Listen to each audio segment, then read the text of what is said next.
احنا عملنا الفتة السوري قبل كده، بس رجعت عملتها لان احنا بنحبها بصراحة في البيت، بنعشقها.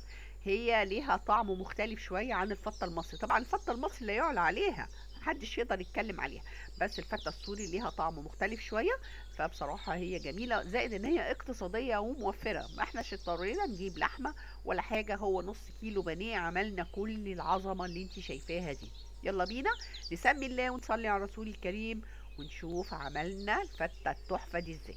بص الرز بتاعنا مفلفل قد ايه، رز مفلفل جميل جدا. واحلى حاجة في الفتة دي ان انت تظبطي الرز يكون مفلفل معاكي. معايا هنا شوية زيت واحط عليهم مكعب من الزبدة. لو هتستخدمي زبدة يبقى لازم تحطي زيت عشان الزبدة بتاعتك ما تحرقش منك. وممكن تحطي اي حاجة تانية، عايز تحطي سمنة فلاحي تحطي سمنة عادية، تحطي زيت، بس اللي يعجبك حطيه. في الوصفة مش هتفرق معانا. طعم البهارات بيبقى غالب على كل حاجة. معايا هنا البهارات بتاعتي بحطها كلها، انا كاتباها لك على الشاشه. اول ما تبتدي تشمي الريحه بتاعت البهارات بتنزلي على طول بالرز، ما تستنيش كتير عشان البهارات بتاعتنا ما تتحرقش مننا.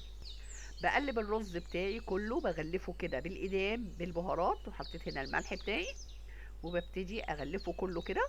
طبعا هو هنا سخن معايا، ما ينفعش بقى احط له ولا شوربه ولا ميه تكون ساقعه.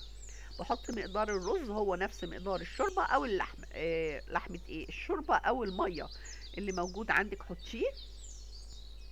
المهم ان هي تكون سخنه. هنا الرز بتاعي تقريبا كان خلاص قرب يخلص. الرز مفلفل وجميل ازاي. حطيه على جنب، هاتي العيش قطعيه مكعبات مثلثات ودخله في الفرن يتحمص تحميصه كده. انا ما حطيتلوش اي اقدام المره دي خالص. معايا هنا خضار مشكل، الخضار اللي يعجبك حطيه، مش هتفرق خالص. حطي كل الخضار اللي يعجبك، فلفل الوان، فلفل اخضر، فلفل حراق، فلفل بارد، اللي يعجبك حطيه. المتوفر عندك حطيه. هنا انا جايبه نص بانيه، هبتدي اقطعه حتت صغيره كده شاورما، وهبتدي اتبل الشاورما بتاعتي عشان انا محتاجاها تقعد في التتبيله بتاعتها شويه. معايا هنا معلقه من العسل الاسود، ومحدش يستغرب، العسل الاسود بيديها طعم حلو قوي قوي. معايا خل، معايا ليمون عشان زفرت الفراخ، ومعايا صويا صوص، وانا حاطه لك البهارات كلها.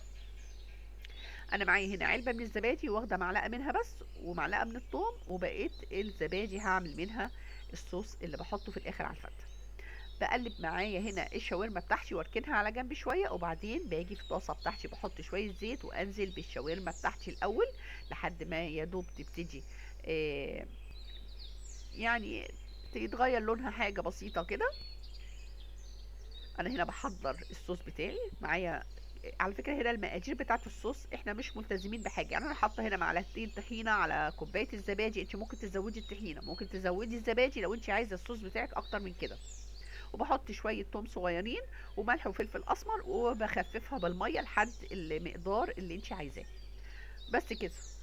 عايزه تزودي الصوص اكتر من كده زودي الحاجه اللي انا قلت لك عليها، وهركنها على جنب لحد ما نخلص الشاورما بتاعتنا. بصي مجرد ما نزلت شويه ميه كده، مش هنستنى اكتر من كده عشان هي كده داخله في السوا. هبتدي انزل الخضار بتاعي كله. هسيب بس شويه جزر للتزيين، ده جزر مبشور.